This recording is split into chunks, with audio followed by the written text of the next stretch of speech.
ఈరోజు మనము కేయు అంటే హనంకొండలో ఉన్నటువంటి కేయు లా కాలేజ్లో ఉన్నాము. వాస్తవానికి లా స్టూడెంట్స్కి ఏమైనా సమస్యలు ఉన్నాయా, ఫ్యాకల్టీ సమస్య మేజర్గా ఉంది అనే వాదన తెర మీదకి వస్తూ ఉంది. ఇందులో క్లారిటీ ఉందా? ఎస్, దీని గురించి చర్చిద్దాము. కేయు లా ప్రిన్సిపల్ నిమ్మ సుదర్శన్ గారు మనతోనే ఉన్నారు. వీరి నుంచి కొంత లేటెస్ట్ ఇన్ఫర్మేషన్ అడిగే ప్రయత్నం చేద్దాం. నమస్తే సార్, బాగున్నారా? నమస్తే. మొట్టమొదట నా ఇంటర్వ్యూకు ఇచ్చేసిన బీవీఆర్ టీవీ యాజమాన్యానికి ధన్యవాదాలు. బాగున్నాను. యా సార్, మీ గురించి కొంత ఇన్ఫర్మేషన్ నేను తెలుసుకున్నాను. మీరు సెకండ్ టైం యాజ్ ఎ ప్రిన్సిపల్గా విధులు నిర్వర్తిస్తూ ఉన్నారు. యాక్చువల్లీ మీ బాల్యం అండ్ ఎడ్యుకేషన్ ఎక్కడ గడిచింది? మీరు పర్టికులర్గా ఈ టీచింగ్ ఫీల్డ్లోకి కావాలని వచ్చిందా లేకుంటే యాదృచ్ఛికంగా జరిగిందా? ఎస్ సార్, మొట్టమొదట బాల్యం గురించి చెప్పాలనుకుంటే మాది ఉమ్మడి నిజామాబాద్ జిల్లా, ప్రస్తుతం కామారెడ్డి జిల్లాగా పిలువబడుతున్న జిల్లాలో దోమకొండ మండలంలోని అంబార్పేట గ్రామం మాది. మా గ్రామం నుంచి supreme court judge justice BP Jeevan Reddy గారు కూడా సుప్రీంకోర్టు జడ్జిగా రిటైర్ అయ్యారు. లా కమిషన్ చైర్మన్గా కూడా చేశారు. ఆయన మా ఊర్లో పుట్టడం వల్ల కూడా కావచ్చు, లా ఫీల్డ్లో ఒక తర్వాత మక్కువ ఏర్పడింది. మా ప్రాథమిక విద్యాభ్యాసం అంతా మా 7వ తరగతి వరకు, 1వ తరగతి నుంచి 7వ తరగతి వరకు తెలుగు మీడియం పాఠశాల అంబార్పేటలోని ప్రాథమిక పాఠశాలలో జరిగింది. ఉమ్మడి నిజామాబాద్ జిల్లా, ఉమ్మడి నిజామాబాద్ జిల్లాగా పిలిచేది. తర్వాత ఇప్పుడు మనకు తెలంగాణ ఫార్మేషన్ అయిన తర్వాత 32 జిల్లాలు ఏర్పడిన క్రమంలో ఉమ్మడి నిజామాబాద్ జిల్లా 2 జిల్లాలుగా విభజింపబడింది. ప్రస్తుతం కామారెడ్డి జిల్లాగా పిలువబడుతుంది. ఇప్పుడు కామారెడ్డి జిల్లాలో ప్రస్తుత మా గ్రామము దాంట్లో భాగము. 7వ తరగతి వరకు మా గ్రామంలో జరిగింది. తర్వాత 8వ తరగతి నుంచి సుమారు డిగ్రీ కంప్లీట్ వరకు కామారెడ్డి హై స్కూల్లోనే జిల్లా పరిషత్ ఉన్నత పాఠశాలలో 8, 9, 10వ తరగతులు. తర్వాత కామారెడ్డిలోనే అదే పట్టణంలో ఇంటర్మీడియట్ బైపీసీ కోర్స్ తీసుకున్నాము. తర్వాత ఇంటర్మీడియట్ బైపీసీ అదే కాలేజీలో cos college of arts and science college అని పిలిచేది, ఇప్పుడు గవర్నమెంట్ డిగ్రీ కాలేజ్గా పిలుస్తున్నారు.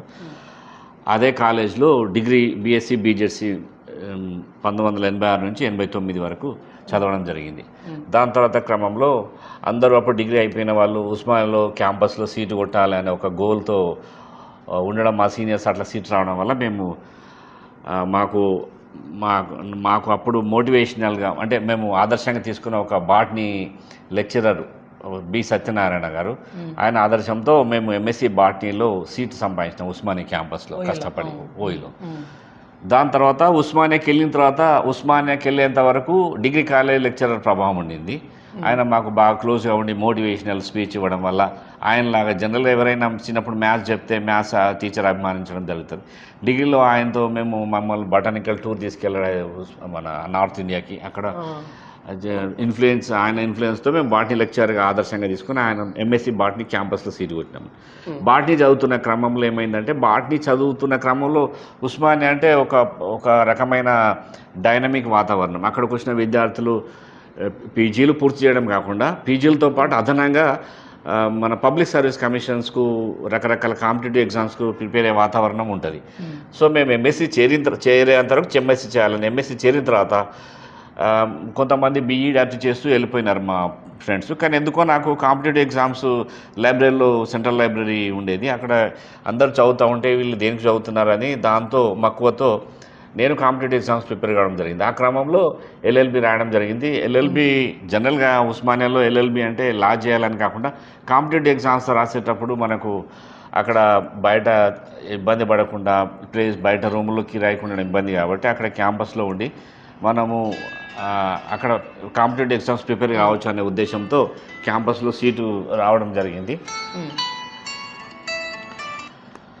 తర్వాత క్యాంపస్లో ఎంఎస్సీ తర్వాత డైరెక్ట్ మేము ఉస్మానియా యూనివర్సిటీలో లా కాలేజీలో సీట్ వచ్చింది. క్యాంపస్ లా కాలేజీలో సీట్ వచ్చిన తర్వాత ఎల్ఎల్బి ప్రిపేర్ అవుతున్న క్రమంలో ఎల్ఎల్బి రాసిన తర్వాత కూడా వివిధ కాంపిటేటివ్ ఎగ్జామ్స్కి నేను సెలెక్ట్ కావడం జరిగింది.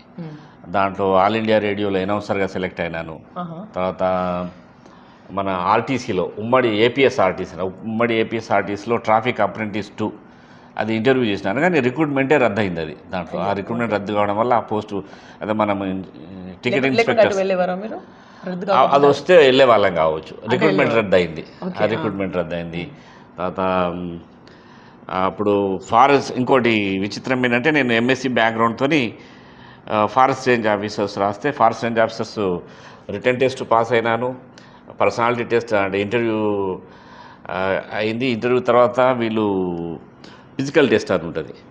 ఫిజికల్ టెస్ట్లో జూ పార్క్లో 25 కిలోమీటర్స్ అంటే వాకింగ్ చేయాలి. మార్నింగ్ 6 క్యాంపస్లో 4 గంటలకు క్యాంపస్లో బయలుదేరి విద్యానగర్ నుంచి బస్సు ఆటోలో జువాలజికల్ పార్క్కి వెళ్ళి అది 25 కిలోమీటర్ల రన్నింగ్ 4 గంటల లోపల పూర్తి చేయాలంటే మేము సుమారు 3 గంటల లోపల పూర్తి చేసినాం walking test. 8.5 rounds zoo park ఎంబడ ఫారెస్ట్ వాళ్ళు వెహికల్స్తో తిరుగుతూ ఉంటారు. సక్సెస్ఫుల్గా విజయవంతంగా పూర్తి చేసిన తర్వాత అక్కడ అయిన తర్వాత హైట్ ఉంటుంది. హైట్ ఎంత హైట్ ఉన్నాడు 163 సెంటీమీటర్స్. దానికి ఉస్మానియా మెడికల్ కాలేజ్కి తీసుకొచ్చింది మమ్మల్ని. ఫిజికల్ టెస్ట్ వచ్చింది, చెస్ట్ కూడా వచ్చింది, కానీ ఇక్కడ హైట్ చూస్తారు మెడికల్ కాలేజ్లో ల్యాబ్ టెస్టులతో పాటు. ఆ హైట్లో ఎందుకంటే 163 బదులు 162 వచ్చిందని మమ్మల్ని కొంతమంది చెస్ట్ రాలేదని, నాకు చెస్ట్ వచ్చింది కానీ హైట్ రాలేదు. ఓకే, వాస్తవానికి నేను 163 సెంటీమీటర్లు ఉంటుంది, కానీ వాళ్ళు సైంటిఫిక్ ఇన్స్ట్రుమెంట్తో కొలవరు, గోడకు గీతలు గీసింది ఉంటుంది. సో తర్వాత నెక్స్ట్ 1 వీక్ తర్వాత రండి ఈ ప్రాబ్లం ఉన్న వాళ్ళు అంటే కొంతమంది వెళ్ళినారు. ఆ ప్రాబ్లము ఎందుకో మళ్ళీ రెక్టిఫై అయింది, కానీ నేను ఎందుకో వెళ్ళలేదు. వాకింగ్ టెస్ట్ చేసి అలసిపోయినా, ఇంత ఇది చేసినా కానీ ఇదంతా నిరుత్సాహం ఏర్పడి మళ్ళీ పోలేదు. ఇక ఆ రిక్రూట్మెంట్ నాతో పాటు పోయిన వాళ్ళు సెలెక్ట్ అయినారు, మళ్ళీ 1 వీక్ తర్వాత పోయిన వాళ్ళు సెలెక్ట్ అయినారు మళ్ళీ. అవి నేను ఎందుకో పోలేదు. నేను ఫారెస్ట్ ఐఎఫ్ఎస్ కానీ ఫారెస్ట్ సర్వీస్ కొడదామనే దాంతో ఎంఎస్సి బాటనీ చేసిన ఫస్ట్. దీంట్లో ఈ ఫారెస్ట్ సర్వీస్ దీంట్లో హైట్ రాకపోవడం వల్లనే కానీ నాకు ఫారెస్ట్ సర్వీస్ అనేదే గోల్ అనేది పక్కకు కంప్లీట్ పడేసి కాంపిటేటివ్ ఎగ్జామ్స్ ప్రిపేర్ అవుతూ ఉన్నాను. నేను ఆ క్రమంలో ప్రిపేర్ అవుతున్న క్రమంలో నాకు నేను ఇందాక చెప్పిన ఇంటర్వ్యూలు జాబులు కొన్ని వచ్చినాయి. తర్వాత గ్రూప్ 2 కూడా వచ్చింది. గ్రూప్ 2 2 సార్లు వచ్చింది. గ్రూప్ 2లో మామూలుగా హెడ్ ఆఫీస్లో ఉండే జూనియర్ అసిస్టెంట్ వచ్చింది 2 సార్లు, 98 తర్వాత 2000. ఓకే, ఎందుకు రిఫ్యూజ్ చేసిల్లా మీరే దాన్ని తిరస్కరించిల్లా? లేదు, నేను అంటే టెంపరీగా కొద్ది రోజులు చేసి మళ్ళీ నాకెందుకో జాబ్ జాయిన్ అయినా చేసి గ్రూప్ 2 జాబ్ చేసి ఎందుకో నాకు డెస్క్ జాబ్ అంటే మనకేమో పబ్లిక్ లైఫ్లో ఫీల్డ్ లెవెల్లో తిరగడం ఇష్టం, లేకుంటే ఇంటరాక్ట్ కావడం ఇష్టము. డెస్క్ జాబ్ గదిలో బంధించినట్టు ఉంటుంది అనే ఉద్దేశంతో కొద్ది రోజులు చేసి 2 సార్లు చేసి 2 సార్లు రిజైన్ చేసి బయటకు రావడం జరిగింది. అవునా? బయట రావడం జరిగి సెకండ్ టైం కూడా బయటకు వచ్చి నేను మళ్ళీ అంటే ఆ క్రమంలో సివిల్స్ కూడా ప్రిపేర్ అవుతూ ఉన్నాము. సివిల్స్ అవి ప్రిపేర్ అవుతూ సివిల్స్ గ్రూప్ 1 మెయిన్స్ 2 సార్లు రాస్తాము. స్వతహాగా నా రూమ్మేటు పి సంపత్ కుమార్ అని ఆల్ ఇండియా 5th ర్యాంక్ 1996లో P Sampath Kumar all India 5th rank SC Assam క్యాడర్లో ప్రిన్సిపల్ సెక్రటరీ పనిచేస్తున్నారు ఆయన. బుర్రా వెంకటేశం అని ఇప్పుడు సర్వీస్ కమిషన్గా చైర్మన్ చేస్తున్న అతను మాకు ఉస్మానియా ఎల్ఎల్బిలో సీనియర్. బుర్రా వెంకటేశం గారు మా సీనియర్. వీళ్ళందరి మోటివేషన్లో వీళ్ళని చూస్తూ పెరిగినాం కాబట్టి అదే మోటివేషన్ వాతావరణంతో చిన్న జాబుల్లో సెటిల్ కావద్దు అంటే అంబేద్కర్ గారు చెప్పింది, నువ్వు చిన్న స్థాయిలో పుట్టడం నేరం కాదు, కానీ గోల్స్ చిన్నవి పెట్టుకోవడం అనేది నేరం అని చెప్పిన వాళ్ళ సూక్తుల ఆధారంగా లక్ష్యాలు పెద్దగా నిర్ణయించుకోవాలి అనే దాంతో మేము వచ్చిన జాబులు కూడా వదిలిపెట్టి ఛాలెంజింగ్గా తీసుకొని మళ్ళీ అంటే అప్పుడు పెన్షన్ వచ్చేది 2004 కంటే ముందు పెన్షన్ వచ్చే జాబులు అవి. ఆ పెన్షన్ వచ్చే జాబులు అయినా రిస్క్ తీసుకొని బయటకు వచ్చి కాంపిటేటివ్ ఎగ్జామ్స్కు కోచింగ్స్ చెప్తూ ప్రైవేట్ కాలేజీలో ఒక స్కూల్లో కూడా కొద్ది రోజులు పనిచేసిన. గ్రూప్ 2 జాబ్ రిజైన్ చేసిన తర్వాత అంటే విచిత్రం ఏంటంటే గ్రూప్ 2 జూనియర్ అసిస్టెంట్ జాబ్ నాకు తర్వాత ఇది ఇంటెలిజెన్స్ ఆఫీసర్ ఒకటేసారి వచ్చింది. మా అమ్మ ఇంటెలిజెన్స్ ఆఫీసర్ కేంద్ర ప్రభుత్వంలో టోటల్గా ఉమ్మడి ఆంధ్రప్రదేశ్లో 20 మంది సెలెక్ట్ అయినాం. టోటల్ ఆల్ ఇండియాలో 200 మంది. నేను ఆ 20 మందిలో నేను ఒక్కడిని. మొట్టమొదటిసారి 6 months ఎక్స్టెన్షన్ ఇచ్చినారు వాళ్ళు కేంద్ర హోంశాఖ. తర్వాత 6 months మళ్ళీ వాళ్ళు అడిగితే మళ్ళీ ఇవ్వలేదు. నేను మా అమ్మ కొంత అమ్మతో ఎమోషనల్గా ఉండడం వల్ల ఎక్కడో వీడు అస్సాం మేఘాలయ పోతే నేను ఇట్లా అమ్మతో ఉన్న అనుబంధంతో నేను ఇంటెలిజెన్స్ ఆఫీసర్ కాదనుకో గ్రూప్ 2లో జాయిన్ అయినా. గ్రూప్ 2 జాబు డెస్క్ ఆఫీసర్ రుచించక ఇక బయటకు వచ్చి మళ్ళీ ఇక కాకపోతే ఒక నమ్మకం, నా మీద నాకు నమ్మకం, కష్టపడతా చదువుతా ఏదో జాబ్ వస్తుందనే నమ్మకం కాబట్టి రిజైన్ చేసి కంప్లీట్ మళ్ళీ ఒక స్కూల్లో ట్యూషన్ చెప్తూ స్కూల్లో పనిచేస్తూ మళ్ళీ నేను ఒక ప్రైవేట్ లా కాలేజీలో లెక్చరర్గా చేరడం జరిగింది. ప్రైవేట్ లా కాలేజ్ మన హైదరాబాద్లో కేవీ రంగారెడ్డి లా కాలేజీలో లెక్చర్ జరిగింది. అది త్రో పేపర్ నోటిఫికేషన్ ద్వారా ఇంటర్వ్యూలు కండక్ట్ చేయడం ద్వారా యూనివర్సిటీలో ఉన్న ప్రొఫెసర్స్ వీళ్ళు వచ్చి సెలెక్ట్ చేయడం ద్వారా మొట్టమొదట ప్రైవేట్ లా కాలేజీలో కేవీ రంగారెడ్డిలో జాయిన్ కావడం జరిగింది. కేవీ రంగారెడ్డి కాలేజీలో ఒక 1 సంవత్సరం చేసిన తర్వాత మళ్ళీ ప్రైవేట్ యూనివర్సిటీ ఇక్ఫా యూనివర్సిటీ అని పంజాగుట్టలో రీసెర్చ్ డిపార్ట్మెంట్ అది. ఆ రీసెర్చ్ డిపార్ట్మెంట్లో నేను పెండగంటి ఇలాకాలలో పనిచేస్తుండగానే మన కేవీ రంగారెడ్డిలో పనిచేస్తున్నప్పుడు ఇక్ఫా యూనివర్సిటీలో రీసెర్చ్ సైడ్ కూడా కొన్ని బుక్స్ చేస్తే బాగుంటుందనే ఆలోచనతో రీసెర్చ్ సైడ్ నేను ఒక కన్సల్టింగ్ ఎడిటర్గా సెలెక్ట్ కావడం జరిగింది ఇక్ఫా యూనివర్సిటీలో. పంజాగుట్టలో ఉన్న రీసెర్చ్ లా బుక్స్ డిపార్ట్మెంట్లో కన్సల్టెంట్ ఎడిటర్గా ఒక 11 బుక్స్ ఎడిటర్గా వ్యవహరించిన నేను. 11 బుక్స్ నేను ఎడిట్ చేసిన 11 బుక్స్లో మా లా డిపార్ట్మెంట్లో సక్సెస్ఫుల్గా 100 బుక్స్ చేసిన సందర్భంలో ఎడిటోరియల్ మంచిగా ఉన్న బుక్స్లో సెలెక్ట్ చేస్తే నాదొక బుక్, 3 బుక్స్ సెలెక్ట్ చేసినారు. అందులో నాదొకటి రిలీజియస్ ఫ్రీడమ్ అండ్ సెక్యులరిజం. ఈ 3 బుక్స్ను పట్టుకొని అప్పటి మన భారత ప్రధాన న్యాయమూర్తి జస్టిస్ కేజీ బాలకృష్ణన్ చేతుల మీదుగా మా 3 బుక్స్ని న్యూఢిల్లీలో మా డిపార్ట్మెంట్ హెడ్స్, రీసెర్చ్ హెడ్స్, అప్పుడున్న హైకోర్టు జడ్జి, అప్పుడు మాకు అనుబంధంగా ఇక్ఫా యూనివర్సిటీతో అనుబంధంగా ఉన్న డిఎల్ఎస్ఏకి యాక్టివిటీస్ ఉన్న జడ్జి సుబ్రహ్మణ్యం గారు, తర్వాత ఏవి నరసింహారావు అని మా లా బుక్స్ డిపార్ట్మెంటు, ఇంకా ఒకళ్ళిద్దరు ప్రొఫెసర్స్ వెళ్ళి మా 3 బుక్స్ని అక్కడ ఢిల్లీలో జరిగింది. సహజంగా మేము కూడా పోయేది, కానీ అదే టైంలో మా ఫాదర్ అది చాలా దురదృష్టం. 2007 ఎగ్జాక్ట్లీ.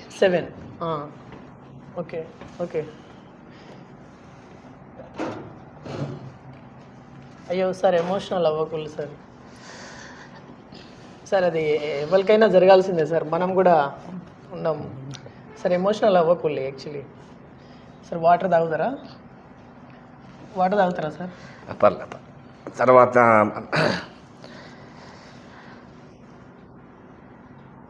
అంటే మీ నాన్నగారు అంటే మీకు ఎంత ఇష్టమో నాకు నిజంగా. ఓ మై గాడ్, మీరు ఎమోషనల్ అవుతా ఉన్నారు సార్ నిజంగా. జనరల్గా కొన్ని చెప్పండి సార్ మీ నాన్నగారి గురించి. మీరు ఇంతలా ఎమోషనల్ అవుతా ఉన్నారంటే మిమ్మల్ని చాలా బాగా ట్రీట్ చేసే ఉండాలి నాకు తెలిసి. అయితే అంటే ఆయన చదువుకోలేదు, కానీ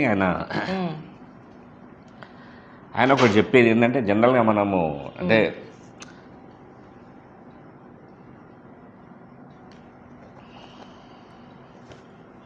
ఒక్క నిమిషం ఎక్స్క్యూజ్. అంటే ఆయన చిన్నతనంలో అప్పుడున్న పరిస్థితుల్లో ఆయన చదువుకోవడానికి పోతే వాళ్ళ ఫాదర్ కొట్టేదట జనరల్గా. మా అంటే మనకు చదువు ఎందుకు రాయి, జనరల్గా మేము ఎస్సీస్ జనరల్గా. Okay, no problem. సో అంటే అది మాకు చెప్పేదన్నట్టు. అందుకని మమ్మల్ని కొంచెం ఛాలెంజింగ్గా తీసుకొని అంటే చదువుకుంటేనే మంచి భవిష్యత్తు ఉంటుంది అని మోటివేట్ చేస్తూ కొంచెం అంటే అప్పట్లో ఆయన కొంచెం అంటే రెబెల్గా ఉండేది. అంబేద్కర్ భావజాలం ఉండి కొంచెం ఊర్లో అంటారా అంటే మీ నాన్నగారు చదువుకోనికి వెళ్తే వద్దు, మా తాత గ్రాండ్ ఫాదరే వద్దని, అంటే పెద్దవాళ్ళు చదివేది మనం ఎందుకు అన్నట్టుగా ఆయనకు, అంటే ఆయన పడ్డ బాధలతోని మమ్మల్ని కొంచెం చదవాలి. అంటే ఎస్సీస్లో ఆల్మోస్ట్ మా ఎస్సీ అక్కడ మా ఊర్లో ఉన్న ఎస్సీల్లో ఇక మేమే ఫస్ట్ ఫ్యామిలీ కొంచెం చదవడం స్టార్ట్ చేసింది. అదే కొంచెం ఆయన సీరియస్గా మమ్మల్ని చదువు సైడే, ఇక ఆయన ఇబ్బందులు పడుకుంటే ఆయన చదువు సైడ్ మమ్మల్ని డైవర్ట్ చేసిండు కొద్దిగా. అందుకని కొంచెం ఏం పని చేసేవారు సార్ మీ నాన్నగారు? అంటే మీకు ముందు వెనకాల మనీ ఏమైనా పంపడానికి కూడా ఏం పని చేసేవారు? అంటే వ్యవసాయమే, బేసికల్గా వ్యవసాయమే, కానీ కొద్ది రోజుల పాటు మీకు సో అంటే చిన్నగానే మనకు అంటే ఒక 3-4 ఎకరాలు ఉండేది. ఎకరాలు ఉండేది, కానీ చిన్నప్పుడు ఒక చిరు ఉద్యోగిగా ఆయన మన ముంబై పోయిండు, సిగరెట్ కంపెనీలో వర్క్ చేసిండు ముంబై. తర్వాత మన గ్రాండ్ పేరెంట్స్ వాళ్ళ ఆరోగ్యాలు బాగాలేవంటే రిటర్న్ వచ్చినాము. మేము ముంబైలోనే పుట్టినాం, ముంబై కేఈఎం హాస్పిటల్. ఇక చిన్న పిల్లలప్పుడు వాళ్ళ పేరెంట్స్ చనిపోవడం వల్లనే గ్రామంకి రావడం జరిగింది. తర్వాత ఇక చిన్నగా వ్యవసాయం చేస్తూ మమ్మల్ని గవర్నమెంట్ హాస్టల్లోనే చదివిస్తూ ఆయన కొద్ది రోజులు అబ్రాడ్ గల్ఫ్కి పోయి వచ్చిండు, ఒక 5-6 ఏళ్ళు. ఓకే. మేము చిన్నగా ఉన్నప్పుడు. అదే కాకపోతే ఏంటంటే కొంచెం ఆయనకు కూడా పట్టుదల మనస్తత్వమే బహుశా మాకు వచ్చిందేమో అనుకుంటా.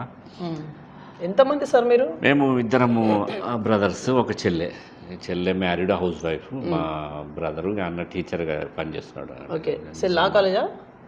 లేదండి, ఇక్కడ మన కామారెడ్డి జిల్లాలోనే టీచర్గా పనిచేస్తున్నాడు ఒక స్కూల్లో. దాని తర్వాత నేను యూనివర్సిటీకి వచ్చి అంటే నేను ఎక్ఫా యూనివర్సిటీలో బుక్స్ ఎడిటర్గా చేస్తున్నా అని చెప్పినా కదా. అవును. అది చేస్తున్నప్పుడు మళ్ళీ నేను 2 years 11 బుక్స్ చేసిన తర్వాత రీసెర్చ్ వరకు సరిపోతాలే అనుకొని నేను మళ్ళీ టీచింగ్ సైడ్ వచ్చిన. నాది కాదనుకుంటా, టీచింగ్ సైడ్ రావడం జరిగింది. మళ్ళీ నేను పెండెకంటి లా కాలేజ్ అని మన ఉమ్మడి ఆంధ్రప్రదేశ్లో తర్వాత ఆల్ ఇండియాలో కూడా చెప్పుకోదగ్గ college, famous college Pendekanti law college అని వాసవి ఎడ్యుకేషన్ సొసైటీ వాళ్ళది. అది దాంట్లో అసిస్టెంట్ ప్రొఫెసర్గా ఉద్యోగం అవకాశం వచ్చింది. దీంట్లో 11 బుక్స్ ఎడిట్ చేసినాక మళ్ళీ టీచింగ్ సైడ్ పిల్లలతో ఇంటరాక్షన్ అయితే బాగుంటుంది, రీసెర్చ్ బుక్స్ సరిపోయినాయి అని చెప్పి నేను పెండెకంటి లా కాలేజ్కి రావడం జరిగింది. పెండెకంటి లా కాలేజ్లో మంచి లా కాలేజ్, ఆల్మోస్ట్ దాంట్లో మంచి నాణ్యత కలిగిన సెలక్షన్ విధానం కూడా వాళ్ళు ఫస్ట్ క్లాస్ ఉన్న వాళ్ళకి ఇంటర్వ్యూ చేసి రిటర్న్ టెస్ట్ పెట్టి రిటర్న్ టెస్ట్లో వచ్చిన వాళ్ళకి ఇంటర్వ్యూలు పెట్టి ఆ ఇంటర్వ్యూలో తీసుకోవడం జరుగుతుంది. కొద్దిగా క్వాలిటీ అంటే మన ఇప్పుడున్న ఇండియాలో ఉన్న ప్రైవేట్ లా కాలేజీలో తర్వాత ఉమ్మడి ఆంధ్రప్రదేశ్లో ఉన్న లా కాలేజీలో నంబర్ 1 లా కాలేజ్ అది. మన మాడబుల్స్ శ్రీధర్ కూడా ఫ్యాకల్టీగా పనిచేసిన కాలేజ్ అది. ఉమ్మడి ఆంధ్రప్రదేశ్లో ఫేమస్ లా కాలేజ్. కొద్దిగా క్వాలిటీ పరంగా నాణ్యత మెయింటైన్ చేస్తారు వాళ్ళు. అయితే నేను పెండెకంటి లా కాలేజీలో పనిచేస్తున్న క్రమంలో లైఫ్ ఎట్లా టర్న్ తిరుగుతుంది అనడానికి ఇది ఉదాహరణ. ఉమ్మడి దాంట్లో ప్రవేశించినప్పుడు మన కేయూ లా కాలేజ్ నోటిఫికేషన్ పడ్డది, కేయూ కాకతీయ యూనివర్సిటీ నోటిఫికేషన్ 2010లో. అది 2010 మార్చిలోనే ఎప్పుడు పడితే నేను అప్లై చేసినాను. నేను ఇక్కడికి రాకపోయాను, నా అంతా ఎడ్యుకేషన్ అంతా ఉస్మానియా, ఎంఎస్సి తర్వాత ఎల్ఎల్బి LLM అంతా ఉస్మానియా. నేను పెండెకంటి లా కాలేజ్లో 2010లో పనిచేస్తున్న క్రమంలో ఈ సబ్జెక్ట్ ఎక్స్పర్ట్స్ ఆల్మోస్ట్ ఇక్కడ ఉన్న రిక్రూట్మెంట్ బాడీ మొత్తం అక్కడికి హైదరాబాద్కి వచ్చింది. అక్కడున్న మన ఎన్జీ రంగా గెస్ట్ హౌస్ అని ఇప్పుడున్న ప్రస్తుతం ఉన్న గాంధీ మెడికల్ కాలేజ్కి అపోజిట్లో లేన్లో ఉంటుంది. అది అక్కడ సుమారు 10 రోజుల పాటు డిఫరెంట్ సబ్జెక్ట్స్లో ఇంటర్వ్యూస్ జరుగుతాయి. నేను పనిచేసే లా కాలేజీ సికింద్రాబాద్ మెడికల్ కాలేజ్కి జస్ట్ ఒక 1 kilometer 2 kilometers దూరమే. జస్ట్ సరే చాలామంది అన్నారు కాకతీయలో బయట వాళ్ళకి ఇవ్వరు, అయినా కానీ నేనైతే వరంగల్ పోవట్లేదు కదా, ఇక్కడే కదా అని చెప్పేసి జస్ట్ కాకతాళీయంగా పోవడం జరిగింది. ఇంటర్వ్యూలో బాగా చేయడం జరిగింది. ఇంటర్వ్యూ జరిగిన తర్వాత 4 రోజులకు నాకు ఫోన్ కాల్ రావడం జరిగింది, కంగ్రాచులేషన్స్ అని. ఇమీడియట్గా మా సీనియర్ ప్రొఫెసర్ సలహా మేరకు ఫస్ట్ ముందెళ్ళి జాయిన్ కమ్మన్నాడు కారణంగా నేను ఇమీడియట్గా వచ్చి రిపోర్ట్ చేసిన. ఫస్ట్ మే 3, 2010 సమ్మర్లో రిపోర్ట్ చేసి తర్వాత ఇక్కడ అప్పటి నుంచి ఇప్పటి వరకు 15 years విధులు నిర్వర్తించడం జరిగింది. ఇక్కడ అంటే టీచింగ్తో పాటు నేను అంటే ప్రిన్సిపాల్గా 2వ సారి చేస్తున్నాను. కరోనా టైంలో ఒకసారి ప్రిన్సిపాల్గా చేసినాను ఇక్కడ ఇదే కాలేజ్కి. అంటే సార్ ఇక్కడ ఒకసారి 2 సార్లు అంటే దీనికి సర్టెన్ టైం ఉంటుందా, వ్యాలిడిటీ ఉంటుందా? అంటే ఇన్ని సంవత్సరాలే ప్రిన్సిపల్గా చేయాలి అనేది ఏమైనా ఉంటుందా? లేదు, జనరల్గా యూనివర్సిటీ పోస్టులు అడ్మినిస్ట్రేటివ్ పోస్టులు అన్ని రొటేషన్ బేసిస్కి ఇస్తారు. ఎన్ని సంవత్సరాలకి? 2 years. 2 years వ్యాలిడిటీ అన్నట్ట. 2 years. ఇప్పుడు మీది 1 year అయిపోయిందా? సెకండ్ టైం 1 year అయింది. ఇంకో 1 year ఉంటుంది. సో ఆ రకంగా మీరు వచ్చి ఓకే. ఇప్పుడు నిజంగా మీ జర్నీ చాలా అద్భుతంగా ఉంది నిజంగా. అంటే ఇక్కడ మీరు అన్న టర్నింగ్ పాయింట్ మీరు అది అనుకోలేదేమో, మేబీ అనుకోలేదేమో అట్లా. అసలు నోటిఫికేషన్ అనుకుంటారు కానీ మీరు నోటిఫికేషన్ పడితే మీరు అనుకోలేదేమో మేబీ. నేను హైదరాబాద్లో ప్రైవేట్ కాలేజ్లో పనిచేసేటప్పుడు పడితే క్యాజువల్గా అప్లై చేసినాను. నేను ఇంటర్వ్యూ అక్కడ జరగడం వల్ల అటెండ్ చేసినాను. నేను ఇక్కడ వరంగల్ అయితే రాకపోతున్నా కావచ్చు. అవునా? అక్కడ జరిగింది. నేను పనిచేసే కాలేజ్కి దగ్గర ఉంది కాబట్టి క్యాజువల్గా క్యాజువల్గానే పోయినా. ఇదంతా ఊహించుకొని పోలే. ఏం అసలు నాకు వస్తుంది జాబ్, వాళ్ళు ఇస్తారని దాంతో పోలే, ఏమున్నది ఎక్స్పీరియన్స్ వస్తుంది అని చెప్పేసి పోయినా. రైట్. ఇప్పుడు మనం అసలు టాపిక్లోకి వద్దాం.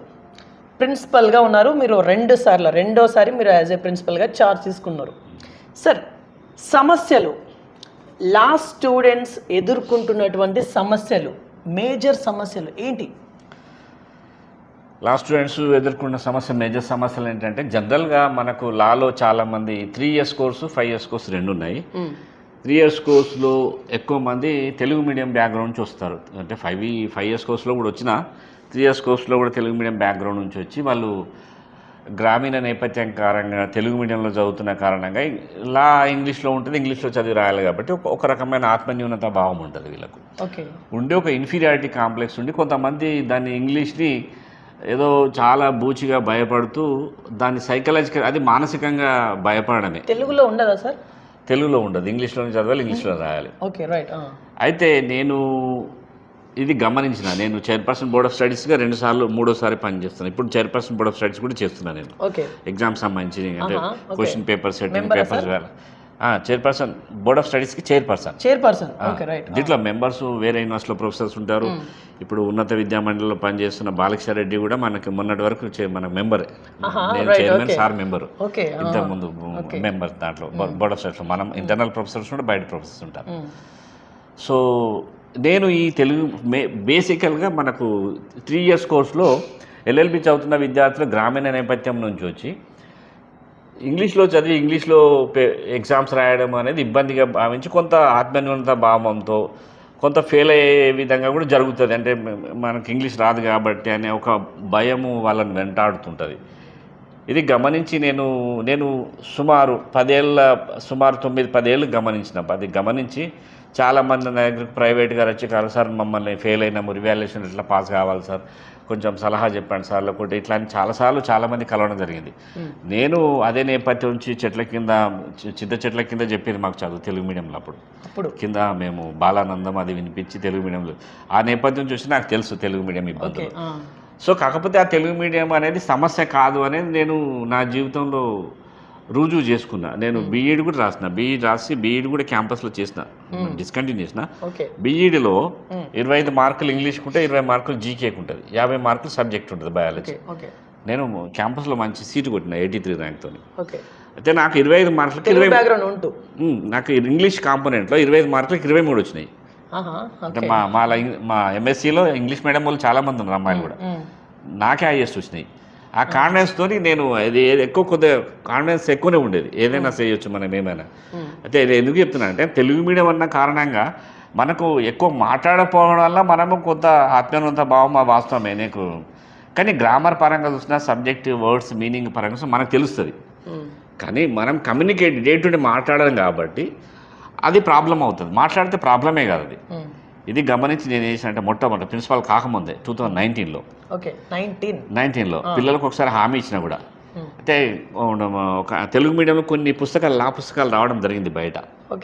ఒక పెండ్యాల సత్యనారాయణ అని ఒక అడ్వకేటు స్నేహ లా పబ్లికేషన్స్తో తెలుగు మీడియంలో ఉన్న సుమారు 30 పుస్తకాలు సబ్జెక్ట్స్ ఉంటే దాంట్లో 20-25 పుస్తకాలకు ఆయన తెలుగు మీడియంలో రాసినాడు బుక్స్.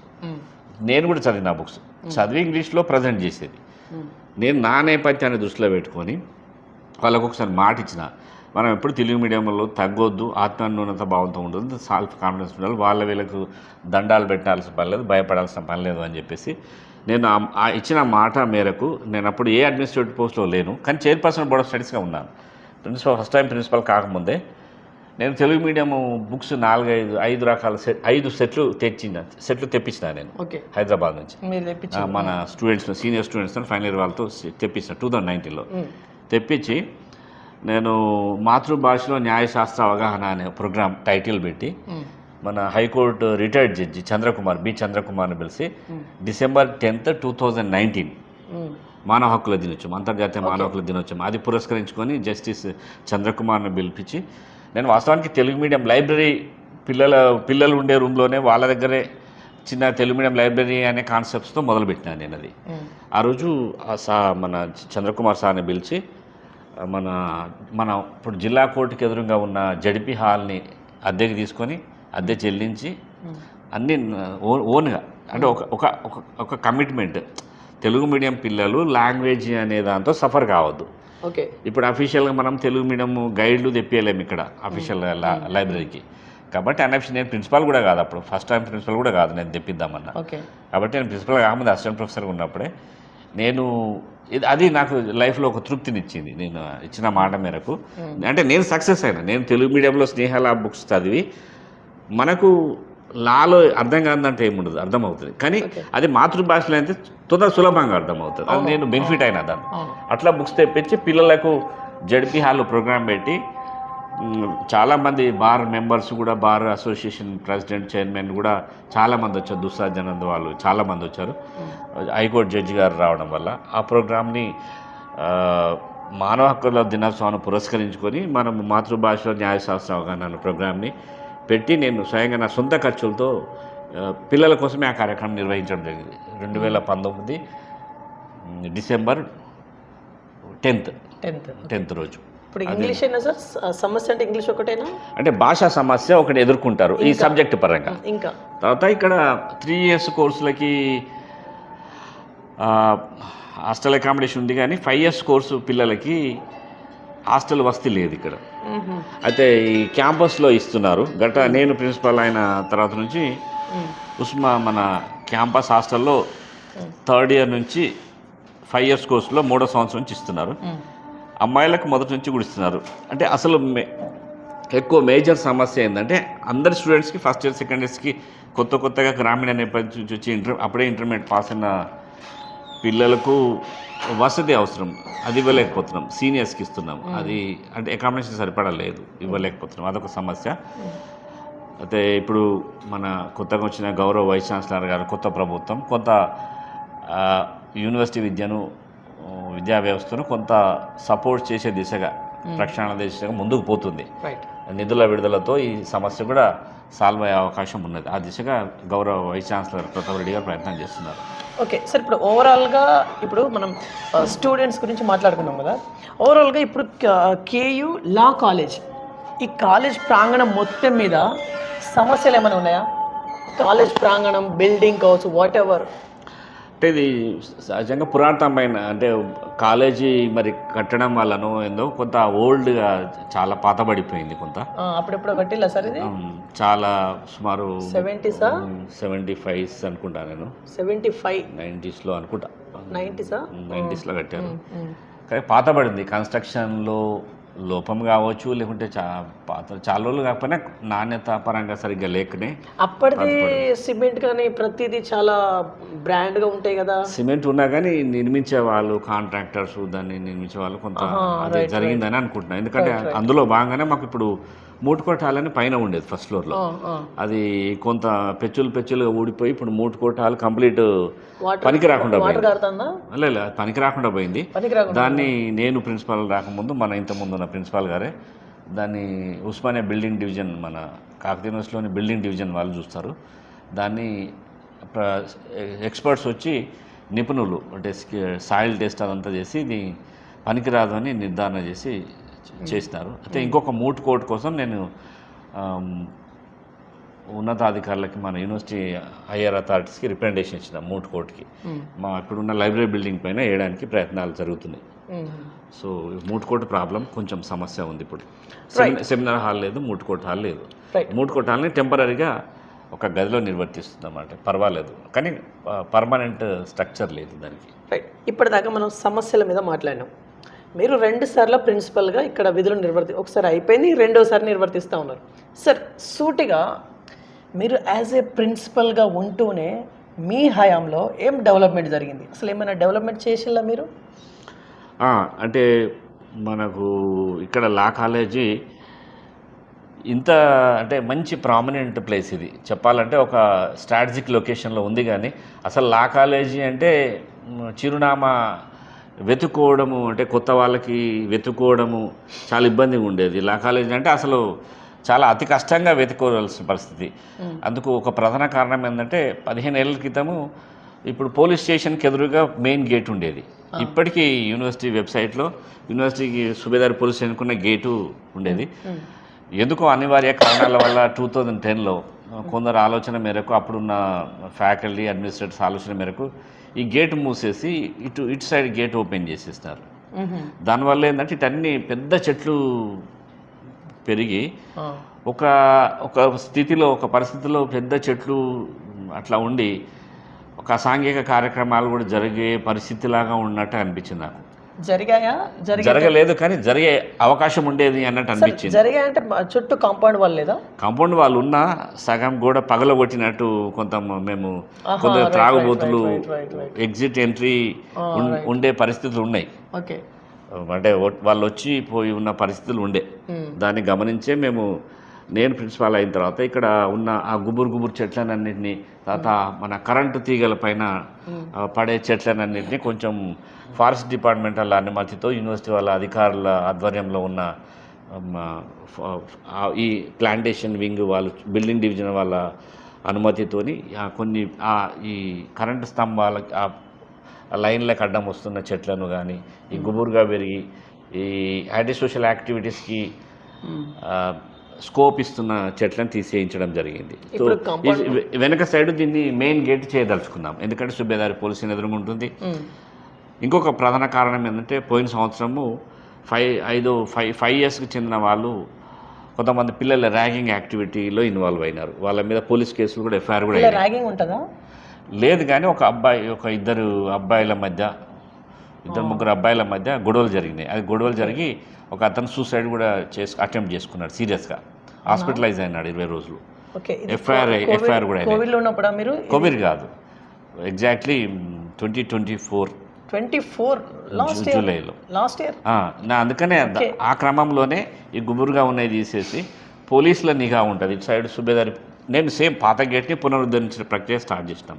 అందులో భాగంగానే వెనక సైడ్ యూనివర్సిటీ అనుమతితో యూనివర్సిటీ అధికారులకు పరిస్థితిని వివరించి ఇప్పుడు ఈ 24లో కూడా ర్యాగింగ్ అనేది ఏంటి సార్? ఇది అంటే అది టోటల్గా మాస్ లెవెల్లో కాకుండా కొన్ని పరిమితమైన 3-4 విద్యార్థుల మధ్య జరిగింది. ఇది వచ్చింది, మా దృష్టికి వచ్చింది. పిల్లలు ఎట్లా హ్యాండిల్ చేసారు దాన్ని? ఎట్లా అంటే మనం పోలీస్ వీళ్ళు పేరెంట్స్ ఎవరైతే సూసైడ్ అటెంప్ట్ చేసుకున్నాడో వాళ్ళ పేరెంట్స్ పోలీస్ స్టేషన్కి వెళ్ళారు. తర్వాత మాకు లేట్గా తెలిసింది అది పోలీస్ స్టేషన్కి వెళ్ళిన సంగతి. మేము ఫస్ట్ ఆ పిల్లగాడి ఆరోగ్య పరిస్థితిపై నిలకడపై దృష్టి పెట్టి ఫస్ట్ హాస్పిటల్ అడ్మిట్ అయ్యేటట్టు చూస్తాము. వాళ్ళ పేరెంట్స్కి రమ్మని చెప్పినాము. వాళ్ళు వచ్చేంత వరకు మేము కేర్ టేకింగ్గా చూసుకొని వాళ్ళకి ధైర్యం చెప్పి వాళ్ళు నిలకడగా ఉన్న తర్వాత వాళ్ళు మాకు తెలియకుండా పోలీస్ కేసు పెట్టడం జరిగింది. మేము కౌన్సిలింగ్ ద్వారా ఇచ్చేద్దాం అనుకున్నాము, పోలీస్ కేసు పెట్టడం జరిగింది. ఈ క్రమంలో మేము పిల్లలతో మాట్లాడి ఇటు భయానక వాతావరణం ఉండకుండా ఒక 15 రోజుల పాటు అందరూ దాంట్లో ఇన్వాల్వ్ అయిన 3 స్టూడెంట్స్ని సస్పెండ్ చేసినాం. క్లాస్ నుంచి బహిష్కరించి ఉన్నతాధికారులకు ఫైల్ సమర్పించడం జరిగింది, చర్యలు తీసుకునేటట్టు. కాకపోతే తెలిసి తెలియని వయసులో చిన్నగా జరుగుతుంటాయి కాబట్టి ఇంకా తీవ్రంగా చర్యలు ఉంటే వాళ్ళు ఏమన్నా వాళ్ళు ఇంకా ఎక్కువ ఏమన్నా ఇది వాళ్ళ విద్యకు దూరం అయ్యే అవకాశం ఉంటుందనే ఉద్దేశంతో ఒక 1-2 మంత్స్ని వాళ్ళని విద్యకు కొంచెం కాలేజీ రాకుండా వాళ్ళున్నా మేము పట్టించుకోలేదు. సస్పెండ్ చేసిన తర్వాత కొద్ది రోజుల తర్వాత తల్లిదండ్రుల విజ్ఞప్తి మేరకు క్లాస్లకు అలో చేస్తాం. వాళ్ళ నుంచి హామీ పత్రం లాగా రాసుకొని. కాంపౌండ్ వాల్ ఇప్పుడు ఉందా? ఇప్పుడు కాంపౌండ్ వాల్ పేరుకు ఉంది, నా మాత్రం పాత ఉంది. దాన్ని కొత్త కాంపౌండ్ వాల్ కోసము యూనివర్సిటీ అధికారులకు రిపేర్ చేసినాము. Compound wall, moot court hall, అవసరమైతే లా కాలేజ్కి సపరేట్ బిల్డింగ్ ఉంది. నా విజన్ ఏంటంటే ఈ Subedari campus complete law college campus లాగా డెవలప్ చేయాలని నా కోరిక. అంటే ఇక్కడే హాస్టల్ ఉండాలి, గర్ల్స్ హాస్టల్స్ కానీ బాయ్స్ హాస్టల్స్ అన్నీ ఇక్కడే ఉండాలి. ఇక్కడ సుబేదారి అంత ప్లేస్ ఉందా, మరి స్పేస్ ఉందా ఇలా? ఇప్పుడు మాకు అక్కడ హాస్టల్ ఉంది, అది బాయ్స్ అక్కడే ఉండవచ్చు. గర్ల్స్కి ఇక్కడే ఇస్తే ఇప్పుడు గర్ల్స్ ఏమవుతుందంటే మాకు 1.5 సుమారు బిల్డింగ్ ఉందా, కన్స్ట్రక్షన్ ఇప్పుడే ఇంకా స్టార్ట్ కాలేదు. వీళ్ళు ఫండ్స్ ప్రాబ్లం ఉంది, స్పేస్ సరిపోతుంది. ఇప్పుడు మనకు జూలై వాడలో బాయ్స్ హాస్టల్ ఉంది. ఇక్కడున్న గర్ల్స్ క్లాసులు కాగానే 1:30 లోపల క్యాంపస్లోకి వెళ్ళి మెస్ చేయాలి. దీనివల్ల క్లాసులు దెబ్బతింటున్నాయి. అంటే వీళ్ళు ఎవరు ఫుడ్ లేకుండా, ఆహారం లేకుండా కోర్సులు చదవలేరు దీర్ఘకాలికంగా. సో నేను ఈ ప్రతిపాదన పెట్టిన ఏంటంటే లా హాస్టల్ పిల్లలకి సుబేదార్లో, ఆఫ్ కోర్స్ ఆ మాట కోసం సుబేదార్లో ఉండే ఆడపిల్లలకి సుబేదార్లోనే హాస్టల్ ఉండాలి. అవును. మనకు డైరెక్ట్ బస్సులు సుబేదార్ నుంచి యూనివర్సిటీ క్యాంపస్ హాస్టల్కి వెళ్ళాలంటే 2 బస్సులు మారి వెళ్ళాలి. ఇక్కడ నుంచి వాళ్ళు ఫాతిమా దగ్గరికి వెళ్ళాలి, ఫాతిమా నుంచి క్యాంపస్కి వెళ్ళాలంటే మినిమం చాలా టైం తీసుకుంటే టైం వేస్ట్ అవుతుంది. సో వాళ్ళు క్లాసులలో వాళ్ళ హాజరు శాతం పెంచాలన్నా, వాళ్ళకి సౌకర్యంగా ఉండాలన్నా సుబేదార్లో కనీసం ఆడపిల్లలకి ఇదే క్యాంపస్లో హాస్టల్ ఉండి తీరాలి. ఇది నా ఒక విజన్, నా కోరిక, డ్రీమ్. ఇది అధికారులు సానుకూల దృక్పథంతో ఈ విషయంలో సహకరిస్తే నా అంత అదృష్టవంతులు ఎవరు ఉండరు. అంటే మీరు ఆల్రెడీ చెప్పాం రైటింగ్లో కూడా ఈ డీటెయిల్డ్ ప్రాజెక్ట్ రిపోర్ట్ అని ఇప్పుడు కొత్తగా వచ్చిన వీసీ గారికి సమర్పించినాం. దీంట్లో మనకు యూనివర్సిటీకి లా కాలేజ్కి సంబంధించిన అవసరాలన్నీ కూడా దీంట్లో ఇన్ఫ్రాస్ట్రక్చర్ పరంగా మౌలిక వస్తువుల పరంగా ఏమేమి అవసరం ఉందని మొత్తం దీనికి డీటెయిల్ ప్రాజెక్ట్ రిపోర్టును వీసీ గారు కూడా అసలు ఏమేమి రిక్వైర్మెంట్స్ ఉన్నాయి సానుకూలంగా స్పందించి ఈ మ్యాక్రో లెవెల్లో ఇక్కడ అంటే ఆర్ట్స్ కాలేజ్కి 50 అది గోల్డెన్ జూబ్లీ సెలబ్రేషన్ సందర్భంగా యూనివర్సిటీ కూడా సందర్భంగా బ్రాడ్గా మ్యాక్రో లెవెల్లో ఫండింగ్ కోసం ప్రతిపాదన మన గౌరవ వీసీ గారు ప్రభుత్వ దృష్టికి తీసుకెళ్ళడం జరిగింది. మీకు నిధుల కొరత అంటే ఏమైనా ఉంటుందా? మనకు అంటే లా కాలేజ్కి సంబంధించి ఇప్పుడు పెద్ద పెద్ద బిల్డింగ్లు కట్టాలన్నంత నిధులు మనకు లా కాలేజీలో ఉండవు. డే టు డే అడ్మినిస్ట్రేషన్కి సరిపడా మాత్రమే ఉంటాయి. కొంత మినిమం ఉంటుంది తప్ప అది కూడా మేము అంటే 20,000 పైన ఏ వర్క్ చేయించాలన్నా మేము యూనివర్సిటీ అధికారులతోనే, యూనివర్సిటీ రిజిస్ట్రార్ అనుమతితోనే చేయించాల్సి ఉంటుంది. అనుమతి కూడా తొందరగా రాదంటే నిజమేనా? సహజంగా అంటే జనరల్గా ఫైలింగ్ ప్రాసెస్ మన దగ్గర ఉన్న నాన్ టీచింగ్ సిబ్బంది ఫైల్స్ తీసుకురావడం లేట్ కావడం వల్ల కొంత అట్లా జరుగుతుంది. కాకపోతే వీళ్ళు ఎక్కువ పర్సూ చేస్తే తొందరగా అయిపోతుంది. కాకపోతే ఫైనాన్స్లో మన అకౌంట్స్లో ఉన్న వాళ్ళు కొంత డిలే అయ్యే అవకాశం ఉన్నది. అకౌంట్స్లో వాళ్ళు వేరియస్ రీజన్స్తో దాన్ని అట్లనే పెడతారు అక్కడ కొన్ని కారణాలతో. ఓకే, మీరు ఇక్కడ గర్ల్స్ హాస్టల్ ఎస్టాబ్లిష్ చేయాలని మీ మనసు చెప్తుంది, మీరు దృఢ సంకల్పంతో చెప్తా ఉన్నారు. అది 1 yearలో కంప్లీట్ దాన్ని శంకుస్థాపన చేసే ఆలోచనలు ఉన్నారా? ఇప్పుడు మీకు 1 year పీరియడ్ ఉంది కదా? 1 year పీరియడ్ ఉంది. ప్రయత్నం వరకు మన చేతిలో ఉంటుంది. రిజల్ట్స్ అనేటివి ఎప్పుడు కూడా అంటే మన సైడ్ నుంచి చిత్తశుద్ధితో. ఎస్టిమేషన్ ఎంత అయ్యే అవకాశం ఉంటుంది సార్? అది ఎస్టిమేషన్ కొన్ని కోట్లలో ఉంటుందండి, కొంచెం కోట్లలో ఉంటుంది. మన వీసీ గారు కూడా ఆయనకున్న అనుబంధం కానీ సెక్రటరియట్తో, హైదరాబాద్ ఉస్మానియా యూనివర్సిటీ ప్రొఫెసర్ కాబట్టి ఆయనకు అక్కడున్న ఉన్నతాధికారులతో ఉన్న అనుబంధంతో ఆయన గౌరవ వైస్ ఛాన్సలర్ గారు కూడా ఆల్మోస్ట్ సమస్యలన్నింటినీ ఆకలింపు చేసుకున్నారు. ఆ దిశగా కొంత ప్రయాణం చేస్తున్నారు. ఓకే సార్, ఇప్పుడు లా కాలేజీలలో అంటే ఎవ్రీడే కాలేజ్కి రావాల్సిన అవసరం ఉందా లేదా? కంపల్సరీ రావాలండి, స్టూడెంట్స్ రావాలి. కానీ కొంత ఇప్పుడు లాలో జాయిన్ అయ్యే విద్యార్థులకు భిన్నమైన నేపథ్యం ఉంటుంది. కొంతమంది లా కోర్స్ని కొద్ది రోజులు షెల్టర్ లాగా వాడుకొని వేరే కాంపిటేటివ్ ఎగ్జామ్స్ ప్రిపేర్ అయిపోదాం అనుకుంటే అట్లా సక్సెస్ అయిన వాళ్ళు కూడా ఉన్నారు.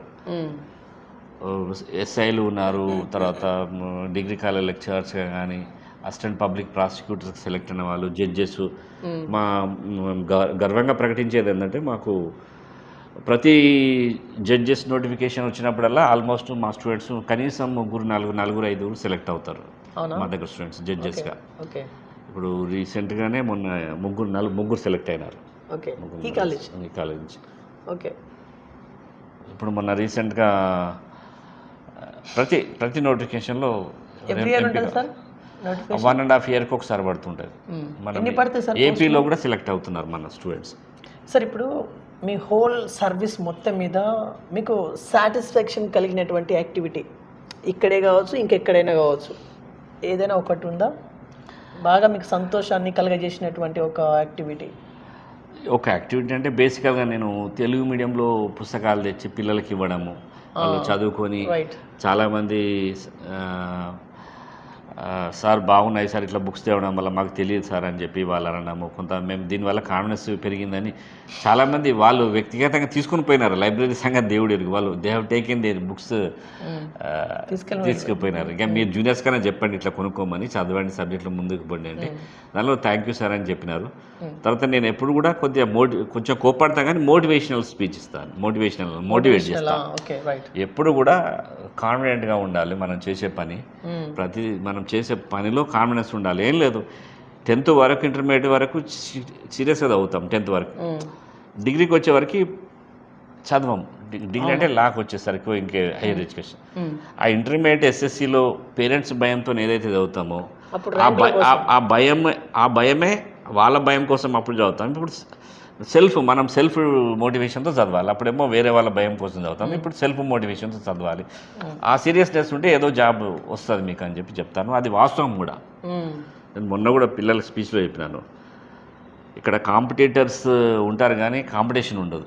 ఓకే, కాంపిటీషన్ అనేది నువ్వు ఫుల్ గుండెల మీద చేసుకొని నేను నా ప్రిపరేషన్ పర్ఫెక్ట్గా చేసుకున్నా అని హాయిగా నిన్ను నువ్వు మోసం చేసుకోకుండా నీ గుండెల మీద చేసుకొని నీ అంతరాత్మకు నేను బాగా ప్రిపేర్ అయినా అని అనుకుంటే నీకు జాబ్ వచ్చేస్తుంది. అంతే తప్ప అదే అనుకుంటే చాలు. ఇక్కడ మనకు మనం మోసం చేసుకోం కదా అనుకుని దాని దగ్గర హార్డ్ వర్క్ చేయాలి. ఆ రేంజ్లో హార్డ్ వర్క్ చేస్తే ఖచ్చితంగా జీవితం సక్సెస్ అవుతాం. రైట్. ఇప్పుడు మీరు లా స్టూడెంట్స్కి మీరు ఏమైనా మెసేజ్ ఇవ్వాలనుకుంటున్నారా? వాళ్ళ చిన్న ఏమైనా మిస్టేక్స్ చేస్తే ఇట్లా కాదు ఇట్లా ఈ రకంగా ఉండాలి అది అని చెప్పేసి మీరు ఏమైనా మెసేజ్ ఇవ్వాలనుకుంటున్నారా? లా స్టూడెంట్స్కి జనరల్గా ఏంటంటే ఇప్పుడు లా కోర్సుకి మునుపటి రోజుల్లో కాకుండా, అంటే ఒకప్పుడు ఏంటంటే లా షెల్టర్ లాగా భావించేది. ఇప్పుడు ఇంజనీరింగ్ కంటే దాటి డిమాండ్ పెరిగింది. ఇది కాదనలేని సత్యం. సీట్లు లాలో ఎల్ఎల్బి సీట్లు దొరకట్లేదు మనకు. సీట్లలో మనకు ఎల్ఎల్బిలో అడ్మిషన్ అయిన సీట్లలో నేను లా సెట్ కమిటీలో మెంబర్ని. 83 మంది ఎంబీబీఎస్ వాళ్ళు రాసినారు. నా దగ్గర డేటా ఉంటుంది అన్ని. ఎంబీబీఎస్ వాళ్ళు, బియూఎంఎస్, యునాని, బీటెక్, ఎంటెక్, అసలు ఈ పలానా కోర్సులు లా రాయలేదు అన్న వాళ్ళు లేరు. నేను చూసిన స్టాటిస్టిక్స్ రిలీజ్ చేసి మాకు చూస్తారు లాస్ట్ మీటింగ్లో. మేమంతా క్యాస్ట్ వైజు, వాళ్ళ ఏజ్ వైజు, ఎంత ఏజ్, ఏ కోర్సు నుంచి ఎంతమంది రాస్తారో ఆ డేటా స్టాటిస్టిక్స్ ఉంటుంది. అంటే దీన్ని బట్టి చెప్తే అంటే ప్రతి వాళ్ళు రాస్తున్నారు లా. సో దాన్ని బట్టి చెప్పుకోవచ్చు డిమాండ్ పెరుగుతుంది కాబట్టి ఉద్యోగ అవకాశాలు ఉంటాయి. అంటే ఆల్మోస్ట్ లా డిగ్రీ ఇప్పుడు ఆల్మోస్ట్ ఇంజనీరింగ్ కంటే ఎక్కువ డిమాండ్ ఉన్న డిగ్రీ. సార్ ఇప్పుడు లాకి ఎక్కువ ప్రయారిటీ ఇస్తున్నారంటే బయట క్రైమ్ రేట్ కూడా ఎక్కువ పెరుగుతున్నట్టు? అదేం లేదండి, అట్లా కాదా? లేదు, క్రైమ్ రేట్కు దీనికి ఏం సంబంధం లేదు. లేదా లా అనేది multi functional degree. Multi functional degree అని ఎందుకంటారంటే లా చేసిన వాళ్ళు నోటరీగా పనిచేస్తారు, తర్వాత అడ్వకేట్గా ప్రాక్టీస్ చేసుకోవచ్చు, పబ్లిక్ ప్రాసిక్యూటర్గా పోలీస్ డిపార్ట్మెంట్లో ప్రాసిక్యూటర్స్గా జాబ్ చేసుకోవచ్చు, జడ్జెస్ కావచ్చు, హైకోర్టులో ఇండిపెండెంట్ ప్రాక్టీస్ చేసుకోవచ్చు, కార్పొరేట్ సెక్టార్లో లీగల్ ఆఫీసర్గా చేయొచ్చు, పబ్లిక్ లిమిటెడ్, ప్రైవేట్ లిమిటెడ్ కంపెనీస్లో ఎన్బి నాన్ బ్యాంకింగ్ ఫైనాన్షియల్ కంపెనీస్లో లీగల్ ఆఫీసర్గా చేయొచ్చు, ఆర్మీలో జడ్జ్, అడ్వకేట్ జనరల్ అని, మిలిటరీలో లీగల్ ఆఫీసర్ పోస్టులు ఉంటాయి, అట్లా పోవచ్చు, అకాడమిక్స్కి రావచ్చు. సో చాలా ఉన్నాయి. ఇప్పుడు ఏమి లేని వాళ్ళు, ప్రాపర్టీ ఎక్కువ ఉన్న వాళ్ళు ప్రాపర్టీ డిస్ప్యూట్స్ రిజాల్వ్ చేసుకోవడానికి కూడా లా నాలెడ్జ్, పరిజ్ఞానం ఉండాల్సిన అవసరం ఉంది. లాలో ఒక సూక్తి, లాటిన్లో ఒక సూక్తి ఉంటుంది, Latin maxim, ignorantia juris non excusat. Supreme court advocate అవ్వలేరా సార్? లా చదివి చేయొచ్చు, సుప్రీంకోర్టు అడ్వకేట్ చేయొచ్చు. కానీ సుప్రీంకోర్టులో ప్రాక్టీస్ చేయాలంటే అడ్వకేట్స్ ఆన్ రికార్డ్ అనే AOR అనేది ఒక ఎగ్జామ్ ఉంటుంది. ఆ ఎగ్జామ్ పాస్ కావాలి. ఆ ఎగ్జామ్ పాస్ అయితేనే అడ్వకేట్ సుప్రీంకోర్టులో ప్రాక్టీస్ చేయడానికి అర్హత ఉంటుంది. ఎగ్జామ్ ఎవ్రీ ఇయర్ ఉంటుందా? వాళ్ళు ఎవ్రీ ఇయర్ ఉంటుందండి. ఎవ్రీ ఇయర్ ఉంటుంది. Okay, right. AOR exam pass అయితే సుప్రీంకోర్టులో ప్రాక్టీస్ చేయడానికి ఉంటుంది. మిగతా కోర్టులో ఎక్కడైనా చేయొచ్చు కానీ ఎగ్జామ్ లేకుండా దాంట్లో మాత్రము. అయితే మిగతా కోర్టులో కూడా చేయాలంటే ఆల్ ఇండియా బార్ ఎగ్జామినేషన్ అని ఉంది. జనరల్గా పెద్దగా టఫ్ ఏమి ఎగ్జామ్ కాదు, అది ఎవరైనా పాస్ అవుతారు. కాకపోతే ఎగ్జామ్ పాస్ అయ్యే 2 years వరకు ప్రాక్టీస్ చేసుకోవచ్చు. కాకపోతే ప్రాక్టీస్ 2 years లోపల ఎన్రోల్మెంట్ అయినాక అడ్వకేట్గా ప్రాక్టీస్ చేయడానికి స్టేట్ బార్ కౌన్సిల్లో ఎన్రోల్మెంట్ చేసుకోవాలి. ఎన్రోల్మెంట్ అయ్యి మీ ఆ డిఫరెంట్ టౌన్స్లో లోకల్ బార్ అసోసియేషన్స్ అని ఉంటాయి, అక్కడ సభ్యత్వం తీసుకుని ఆ కోర్టులో ప్రాక్టీస్ చేస్తున్న క్రమంలో 2 years లోపల నీకు all India bar exam, AIBE అంటారు, all India bar examination pass కావాలి. లేకపోతే అది ప్రాక్టీస్ చేయడానికి అనుమతి ఉండదు. ఇప్పుడు మీరు అడ్వకేట్ అనొచ్చు మిమ్మల్ని?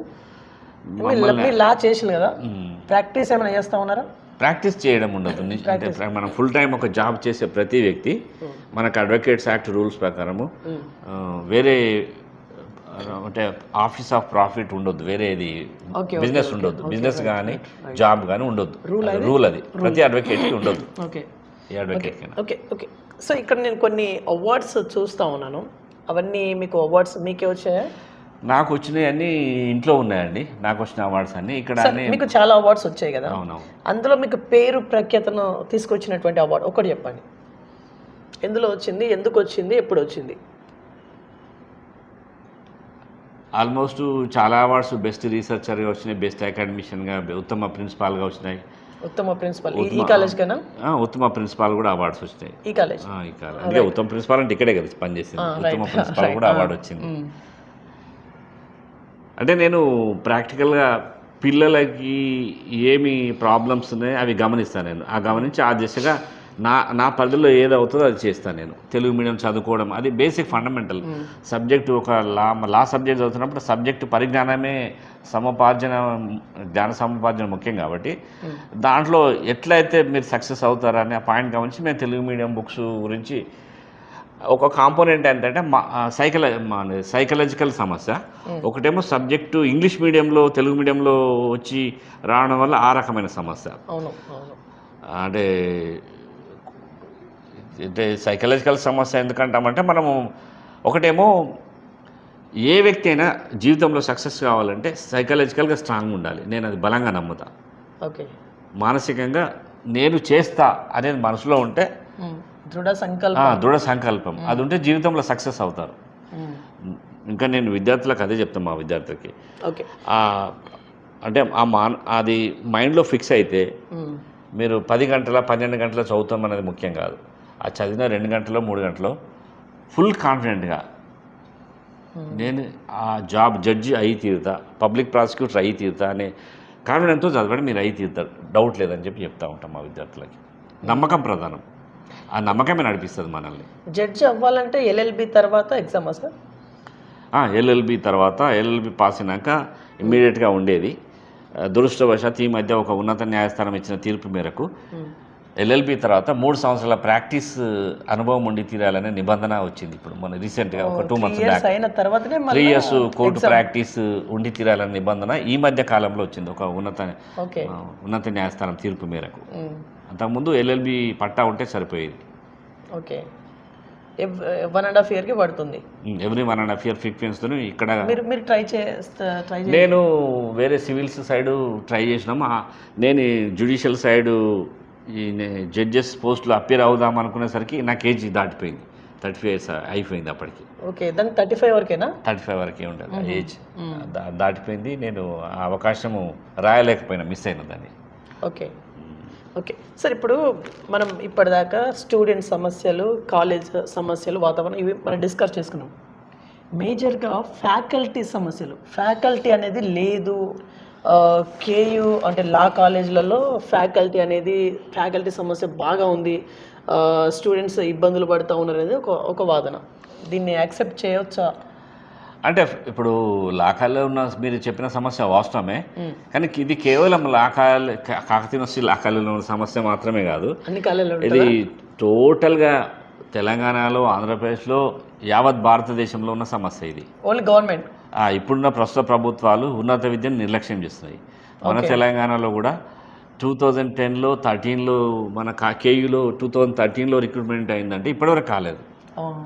సుమారు మోర్ దాన్ ఒక డికేడ్ నియామకాలు జరగకపోతే ఎట్లా ఉంటుంది పరిస్థితి? ఇది ఓన్లీ లా కాలేజ్ కాదు, ఏ డిపార్ట్మెంట్లో, సైన్స్ డిపార్ట్మెంట్స్లో, ఆర్ట్స్, కామర్స్, ఏ డిపార్ట్మెంట్లో రిక్రూట్మెంటే, పర్మనెంట్ టీచర్స్ అనే కాన్సెప్టే లేదు, అసలు కాలేదు. ఇది ప్రభుత్వాల వైఫల్యంగా చెప్పొచ్చు. ఇప్పుడు మీ కాలేజే తీసుకున్నాం, ఇంకెంత సంఖ్యలో టీచర్స్ కావాలి మీకు? మాకు 5 years కోర్స్ ఒకటి ఉంది, 3 years కోర్స్ ఒకటి ఉంది. సుమారు మాకు 14 మంది. 14 మంది కావాలా? 14 మంది లేకుండా ఇది రన్ అవుతుందా? అంటే సేమ్ ఆ క్వాలిఫికేషన్స్ ఉన్న వాళ్ళు మిగతా వాళ్ళతో రన్ చేస్తున్నాము, పార్ట్ టైం టీచర్స్తోని. మరి ఇది గవర్నమెంట్ దృష్టికి మీరు తీసుకెళ్ళలేకపోయారా? యాజ్ ఎ ప్రిన్సిపల్గా మీకంటూ కొన్ని రైట్స్ అవి ఉంటాయి కదా? లేదు, ఇది మనకు గవర్నమెంట్ దృష్టికి, హైయర్ ఎడ్యుకేషన్ కౌన్సిల్ వాళ్ళ దృష్టికి అంటే ఇప్పుడు వాళ్ళ దృష్టికి తీసుకెళ్ళినా ఈ రిక్రూట్మెంట్ చేయడం అనేది ఓన్లీ మన చేతుల్లోనే లేదు.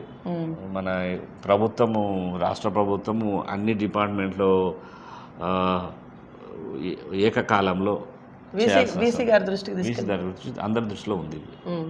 వారేమంటా ఉన్నారు వీసీ గారు? ఇక పర్మనెంట్ అంటే ఓన్లీ లా కాలేజ్కి రిక్రూట్మెంట్ అనేది సహజంగా జరగదు కదా, అన్ని డిపార్ట్మెంట్లో కల్పించేస్తారు, అది పాలసీ డెసిషన్. కాబట్టి అది అన్ని డిపార్ట్మెంట్లు అయినప్పుడు మనకు లాలో కూడా అవుతుంది. రైట్ సార్, ఓవరాల్గా ఇప్పుడు మీరు సంతృప్తికరంగా ఉన్నారా? మీ హోల్ ఇప్పటిదాకా మీ సర్వీస్ ఎక్కడెక్కడి నుంచో మీరు అన్ని చూసుకుంటా మీ అనుభవ రీత్యా ఎన్నో చెప్పి ఇప్పటిదాకా అవునవును, మీరు సాటిస్ఫాక్షన్ ఉందా లేకపోతే అసంతృప్తితో ఉన్నారా? అసంతృప్తి ఏం లేదండి, సంతృప్తి చాలా సంతృప్తికరంగా ఉంది. కాకపోతే అంటే మనకు విద్యార్థుల విషయంలో కానీ మనము పాఠాలు చెప్పడంలో పిల్లలు రకరకాల భిన్నమైన నేపథ్యం గల విద్యార్థులను మనం చూస్తున్నాం. మేము లాలో ఉన్న విద్యార్థులు అంటే భిన్నమైన విద్యార్థులను చూస్తాం. ఇంటర్మీడియట్ పాస్ అయిన 5 ఇయర్స్లో జాయిన్ అయ్యే పిల్లల నుంచి కొంతమంది జాబులు చేసి విఆర్ఎస్ తీసుకున్న పోలీస్ ఆఫీసర్స్కి, రకరకాల ఆఫీసర్స్కి కూడా చెప్పడం అదొక తృప్తినిచ్చింది మాకు. నేను ప్రైవేట్ కాలేజీలో చెప్పినప్పుడు జడ్జిల పిల్లలు, జడ్జిల భార్యలు కానీ, ఒక ఆయన రిటైర్డ్ విఆర్ఎస్ తీసుకున్న పోలీస్ ఆఫీసరు, ఇప్పుడు ఇక్కడ కూడా మా దగ్గర స్కాలర్స్, పిహెచ్డి స్కాలర్స్, డీసీపీ ఉన్నారు, బోనాల కిషన్ సార్ అని స్కాలర్, ఏసీపీ ఉన్నారు, అట్లా రకరకాల పోలీస్ ఆఫీసర్స్ కానీ రకరకాల వస్తూ ఉంటారు. వాళ్ళకి టీచ్ చేయడం, వాళ్ళు అకాడమిక్గా మా అడ్వైజ్ తీసుకోవడం అదొక తృప్తిగా అనిపిస్తుంది. మా ఆఫీసర్లు వస్తారు, వాళ్ళ ఫ్రీ టైంలో వచ్చి గైడెన్స్ తీసుకుంటారు వాళ్ళ కేసు రీత్యా. మనకు పోలీస్ ఆఫీసర్స్ కూడా మన సలహా తీసుకుంటూ ఉంటారు చట్టాల పరంగా అవి ఇవి. అదొక మనకు ఒక మంచి తృప్తినిస్తుంది లైఫ్లో.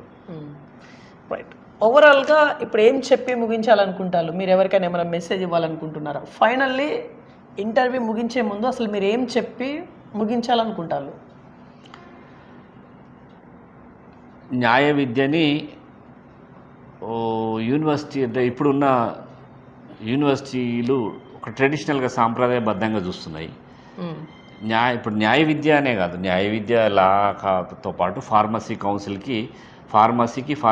ఆఫ్ ఇండియా ఉంటుంది, బార్ కౌన్సిల్ ఆఫ్ ఇండియా అని, ఇంజనీరింగ్కి ఏఐసిటి అని ఒక జాతీయ స్థాయి రెగ్యులేటరీ బాడీస్ ఉంటాయి. వీటన్నిటికీ ఇక్కడున్న అడ్మినిస్ట్రేషను సాంప్రదాయబద్ధంగా కాకుండా దానికి సపరేట్ ఒక రెగ్యులేటింగ్ బాడీ, వీళ్ళకి జాతీయ స్థాయి బాడీలు ఉంటాయి వీటికి. ఇప్పుడు మనకు ఎంఏ కోర్సుకు చూస్తున్నట్టు లా కోర్సుని చూస్తే ప్రాబ్లం అవుతుంది. ఇప్పుడు మాకు బార్ కౌన్సిల్ ఆఫ్ ఇండియా పెట్టిన రెగ్యులేషన్స్ ప్రకారం మేము ప్రతి ఇయర్ కోర్సు రెన్యువల్ కావాలంటే మేము దీంట్లో ఉన్న రూమ్ సైజు ప్రతిదీ డిజిటల్ ఫోటో అంటే మన జియో ట్యాగ్డ్ ఫోటో అప్లోడ్ చేయాలి మేము. ఇప్పుడు నేను కూర్చున్న ప్రిన్సిపాల్ ఫోటో, ఆఫీస్ ఫోటో కూడా జియో ట్యాగ్డ్ ఫోటో, అంటే ఎన్ని గంటలకు ఎన్ని నిమిషాలకు, ఎవ్రీడే కాదు ఎవ్రీ ఇయర్ ప్రతి సంవత్సరం అఫిలియేషన్ రావాలంటే ఓన్లీ మన యూనివర్సిటీ వరకే సంబంధం లేదు, ఢిల్లీలో ఉన్న bar council of India permission రావాలి, అఫిలియేషన్ రావాలి. దానికి రావాలంటే మేము 6 నెలల ముందే మేము దీనికి సంబంధించిన vice chancellor, registrar, principal, head, dean, మా ఫ్యాకల్టీ అందరి బయోడేటాలతో సహా పాన్ కార్డు, శాలరీ స్టేట్మెంటు, ఒక సుమారు 15 నుంచి నెల రోజుల ప్రాసెస్ ఇది. ఆన్లైన్ బీసీఐ పోర్టల్లో అప్లోడ్ చేయాలి. ప్రతి హాల్ది, మూడ్ కోర్ట్ హాల్ ఎంత సైజు ఉండాలి, క్లాస్ రూమ్ ఎంత సైజు ఉండాలి, boys common room, girls common room, geo tagged photos upload చేస్తామండి. ఎన్ని గంటలకు ఎన్ని నిమిషాలకు ఎక్కడ ఫోటో తీసింది అనేది జియో ట్యాగ్డ్ ఫోటో. అంత అక్యురసీగా పెడుతున్నాయి. అంటే వాళ్ళ రిక్వైర్మెంట్స్, అంటే ఇప్పుడు న్యాయ విద్యని రెగ్యులేట్ చేస్తున్న జాతీయ సంస్థ అయిన బార్ కౌన్సిల్ యొక్క 2000 రూల్స్ ప్రకారం, bar council of India 2000 rules ప్రకారము వాళ్ళకున్న రూల్స్ హైయెస్ట్ స్టాండర్డ్ రూల్స్ ఉంటాయి. సో మనము ఆ రూల్స్కి అనుగుణంగా మనము అర్థం చేసుకునే వ్యవస్థ ఇక్కడ ఉండాలి. సాంప్రదాయబద్ధంగా మనం ఎంఏ కోర్సులకు, ఎంఎస్సి కోర్సులకు యూనివర్సిటీ పరిధిలో ఉంటుంది ఆ రెగ్యులేటింగ్ రూల్స్. ఇది ఢిల్లీలో ఉన్న వేరే ప్రభుత్వం ఆధ్వర్యంలో పనిచేస్తున్న రెగ్యులేటింగ్ బాడీస్ ఉంటాయి. అవి వాళ్ళు చిన్న దాన్ని కూడా భూతద్దంలో చూస్తారు. ఇప్పుడు ఇంకొక మేజర్ సమస్య ఏంటంటే ఫ్యాకల్టీ సమస్య.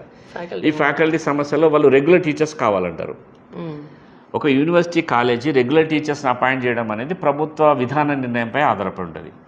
అదే ఒక ప్రైవేట్ లా కాలేజీ, మా పరిధిలో పనిచేసే ఒక ప్రైవేట్ లా కాలేజీ, అది ఆదర్శ కాలేజీ కావచ్చు, మానవ లా కాలేజీ కావచ్చు, ఒక టీచర్ని అపాయింట్ చేయాలంటే just it's matter of 2 minutes. ఇక బయోడేటాలు వాళ్ళ దగ్గర ఉన్న బయోడేటా తీసి నెట్ పిహెచ్డి ఉన్న వాళ్ళను అపాయింట్ చేసుకోవచ్చు, ప్రైవేట్ కాబట్టి. అదే నేను ఒక university law college faculty appoint చేయమంటే even vice chancellor cannot appoint. Even vice chancellor, ఒక university vice chancellor part time టీచర్ని అపాయింట్ చేయలేని పరిస్థితి ఉంది. అవునా? కాబట్టి చాలా మనకు చాలా పెద్ద దీన్ని పోస్ట్ వైస్ ఛాన్సలర్ అంటే ఆయన చేతిలో అధికారం ఉంటుంది కదా. ఇది ఇప్పుడు పాలసీ పరంగా ఇప్పుడున్న గతంలోని కొన్ని యూనివర్సిటీల వైస్ ఛాన్సలర్స్ పార్ట్ టైం రిక్రూట్మెంట్లో రకరకాల అంటే కొంత అటు ఇబ్బందులు ఏర్పడిన దృష్ట్యా దీన్ని government permission in principle permission ఇస్తేనే రిక్రూట్మెంట్కి పోయే పరిస్థితి ఉంది. సో ఈ రెగ్యులర్ టీచర్స్ అనేది కంప్లీట్ ప్రభుత్వం పరిధిలోనే అంశం కాబట్టి అది ఒక ప్రధాన సమస్య. యూనివర్సిటీ న్యాయ కళాశాలల్లో రెగ్యులర్ టీచర్స్ రిక్రూట్మెంట్ జరపడం అనేది ఒక ప్రత్యేకమైన అంశంగా పరిగణించాలి. ఎందుకంటే ఇది జాతీయ స్థాయిలోని సంస్థ నిర్దేశించే ప్రమాణాలు ఉంటాయి కాబట్టి దాన్ని దృష్టిలో పెట్టుకొని ఆ వ్యూహంతో ఈ మన రాష్ట్ర ప్రభుత్వ విద్యా అధికారులు వ్యవహరించాల్సి ఉంటుంది. మా ఉన్నత విద్యా సెక్రటరీలో పనిచేసే ఉన్నత విద్యాశాఖ అధికారులు దీన్ని ఆ దృక్కోణంలో జాతీయ నేషనల్ బార్ కౌన్సిల్ వేరే కోర్సులా కాకుండా ఇది ఫార్మసీ కోర్సులకు వర్తిస్తుంది, ఇంజనీరింగ్ కోర్సులకు వర్తిస్తుంది. మిగతా పీజీ ఎంఎస్సి ఎంఏ కోర్సుల అనేది ఒక దృక్కోణంలో చూడాలి, జాతీయ స్థాయి రెగ్యులేటింగ్ బాడీ ఉన్న కోర్సులో ఒక దృక్కోణంలో చూడాలి. దానికి అనుగుణంగా ఒక బాడీస్ని ఇక్కడ ఏర్పాటు చేయాలి. బాడీస్ అంటే దానికి బార్ కౌన్సిల్కి ఏమేమి ప్రమాణాలు అవసరం ఉన్నాయి, దీన్ని ఎక్కడి నుంచి నిధులు పట్టుకొచ్చి దీన్ని చేస్తే బాగుంటుందనే ఒక సపరేట్ దృక్కోణము యూనివర్సిటీ అధికారులకు ఉండాలి. రాష్ట్ర ప్రభుత్వ ఉన్నత స్థాయిలో సెక్రటరీ స్థాయిలో పనిచేస్తున్న మంత్రుల స్థాయిలో కూడా ఈ అవగాహన ఉన్నప్పుడు ఈ గ్యాప్ని అంటే ఇప్పుడు మంత్రుల సహాయ సహకారాలు కంప్లీట్గా మీ మీద లేవా? మీ మీద అంటే ఇక్కడ ఈ లా కాలేజ్ మీద లేదా? లా కాలేజ్ కానీ ప్రత్యేకంగానే కాదు, దీన్ని ఒక సపరేట్ కోణంలో చూడాలి. ఈ కోర్సెస్ని సపరేట్ కోణంలో చూడాలి. దీనికి నిర్దేశించిన ప్రమాణాలు ఒక జాతీయ స్థాయిలో ఉన్న సంస్థ చూస్తుంది కాబట్టి వాళ్ళు అనుకున్నవి మనము సాంప్రదాయబద్ధంగా పోతే అఫిలియేషన్ ఇబ్బంది అవుతుంది అనే కోణంలో విశాల దృక్పథంతో ఆలోచించి దీన్ని ప్రత్యేకంగా పరిగణించాల్సిన కోర్సులు ఫార్మసీ కానీ లా కానీ ఇంజనీరింగ్ కానీ. రైట్, ముగించే ముందు వన్ మోర్ క్వశ్చన్ సార్. ఇప్పుడు లా స్టూడెంట్స్కి కొత్త రూల్ వచ్చిందని చెప్పేసి ఇంత పర్సంటేజ్ అటెండెన్స్ ఉంటేనే అడ్వకేట్ అయ్యే ఛాన్స్ ఉంది అనేది బయట ఒక సర్క్యులేట్ అవుతుంది ఆ న్యూస్. అసలు దీనికి ఒక క్లారిటీ ఇవ్వండి, ఎంత పర్సంటేజ్ ఉండాలి అటెండెన్స్ అనేది? ఎవరికైనా 75% ఉండాలి, 75% అటెండెన్స్ ఉండాలి ఎవ్రీ ఇయర్. బిలో 75 ఉంటే 75 అంటే జనరల్గా మనకు ప్రతి కోర్సుకి 10% కండోనేషన్ అని ఉంటుంది. మెడికల్ గ్రౌండ్స్ మీద హెల్త్ రీజన్స్తోని ఇబ్బందులు ఉంటే 10% కండోనేషన్ మెడికల్ గ్రౌండ్స్ కింద ఎక్సెప్షనల్ కేసెస్ ఎవరో ఆరోగ్యం ఎప్పుడైనా ఎవరిదైనా 65 ఉండి 10% ఆ గ్యాప్ కండోనేషన్ మెడికల్ గ్రౌండ్స్ కింద స్పెషల్ కేసెస్లో యూనివర్సిటీ పరిగణి అలో చేస్తుంది. ఇప్పుడు అడ్వకేట్ అయ్యే ఛాన్స్ లేదా బిలో 65 అయితే? అడ్వకేట్ అని కాదు, అడ్వకేట్కి కోర్సు కంప్లీట్ చేస్తుంటే చాలు. అంటే నెక్స్ట్ సెకండ్ ఇయర్కి వెళ్ళే ఛాన్స్ లేదా? ఇప్పుడు ఫస్ట్ ఇయర్లో 60% వచ్చింది ఒక స్టూడెంట్కి, సెకండ్ ఇయర్కి వెళ్ళే ఛాన్స్ లేదా? లేదండి, అటెండెన్స్ పర్సంటేజ్ ఉండాలి, ఉండాల్సిందే. మరి దీనికి ఇప్పుడు ఒక్కొక్కరు ఒక్కొక్క సమస్యతో వస్తారు, దీన్ని కొంచెం పార్ట్ టైంగా కూడా యూటిలైజ్ చేసుకుంటూ ఉంటారు, వాళ్ళు వేరే వర్క్ చేసుకుంటా అట్లా ఉండేవాళ్ళు. అంటే మనకు బార్ కౌన్సిల్లో నిర్దేశించిన ప్రమాణాల మేరకు ఉదయం 8 గంటల నుంచి సాయంత్రం 7 గంటల వరకు క్లాసులు రన్ చేయొచ్చు. సాయంత్రం 7 గంటల వరకు బార్ కౌన్సిల్ యొక్క రూల్స్ 2008 నియమాల ప్రకారం ఉదయం 8 గంటల నుంచి సాయంత్రము 7 గంటల వరకు ఎప్పుడైనా క్లాసులు రన్ చేసుకోవచ్చు లా కాలేజీలో అని చెప్పేసి నియమాలు ఉన్నాయి. దాని ప్రకారము ఈ ఫ్లెక్సిబుల్గా మనకు ఈవినింగ్ ఎల్ఎల్బి లేదు కానీ ఎల్ఎల్ఎం కోర్సుని మనం యూనివర్సిటీ కాలేజ్ కాబట్టి యూనివర్సిటీ ప్రమాణాల మేరకు నడిపిస్తాము. ప్రైవేట్ లా కాలేజ్ వెసులుబాటు ఉంది. మనం ఈవినింగ్ ఎల్ఎల్ఎం కోర్సు ఈవినింగ్ ఉంది మనకు 7కి 5 తర్వాత రన్ చేస్తాం ఆ కోర్సు. Right, ముగించేస్తానా sir? ఇంకేమైనా ఉందా? ఓవరాల్గా మొత్తం వచ్చేసినట్టేనా? ఇంకేమైనా ఉందా మీరు చెప్పవలసినవి కానీ వాట్ ఎవర్? అదేనండి, అంటే విద్యార్థులు కానీ అడ్మినిస్ట్రేషన్ కానీ ఉన్నతాధికారులు కానీ ప్రభుత్వం కానీ ఈ న్యాయ విద్య పట్ల దీన్ని ప్రత్యేకమైన దృక్కోణంలో చూసి న్యాయ విద్యను మరింత ప్రమాణాలు కలిగిన కోర్సుగా తీర్చిదిద్దేందుకు ఆలోచిస్తే మంచిదని నా అభిప్రాయం. ఎందుకంటే న్యాయ విద్య వల్లనే ఇప్పుడు న్యాయ విద్య అంటే చాలా కీలకమైంది, రేపొద్దున చట్టాల తయారీలో కీలక పాత్ర వహించేది న్యాయ విద్య. కాబట్టి ఆ దిశగా అందరు స్టేక్ హోల్డర్స్, దీనికి సంబంధించిన స్టేక్ హోల్డర్స్, అది విద్యార్థులు కావచ్చు, అధ్యాపకులు కావచ్చు, పాలసీ యూనివర్సిటీ ఉన్నతాధికారులు కావచ్చు, ప్రభుత్వ ఉన్నతాధికారులు కావచ్చు, ఇందులో అందరు స్టేక్ హోల్డర్స్ తమ వంతు పాత్ర నిర్వర్తిస్తే సరిగ్గా నిర్వర్తిస్తే బాగుంటుందని నా కోరిక. రైట్. సో ఇది ఇవాళ ఇన్ఫర్మేషన్. చూస్తున్నాను BVR TV news. Until then bye, take care.